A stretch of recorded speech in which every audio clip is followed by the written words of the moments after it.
Keputusan aktris Luna Maya melakukan egg freezing atau membekukan sel telur 4 tahun lalu kembali ramai dibahas menjelang pernikahan Luna dengan Maxim Buttier hari ini, Rabu, 7 Mei 2025.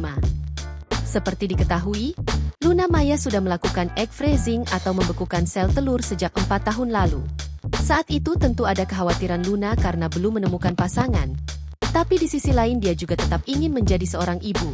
Kalau ditanya pengin nikah, pengin punya anak, iya pengin banget, kata Luna Maya. Dikutip dari YouTube Vena Melinda Channel.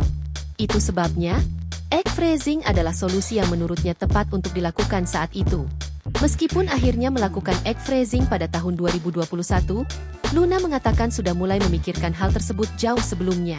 Dikutip dari Mayo Clinic, freeze egg adalah metode yang digunakan untuk menyelamatkan kemampuan wanita untuk hamil di masa depan. Telur yang diambil dari ovarium akan dibekukan tanpa dibuahi dan disimpan untuk digunakan nanti. Luna Maya yang akan menikah di Bali hari ini diketahui sudah 2 tahun berpacaran dengan Maxim Buttier sejak sekitar tahun 2022. Download Tribun X sekarang, menghadirkan lokal menjadi Indonesia.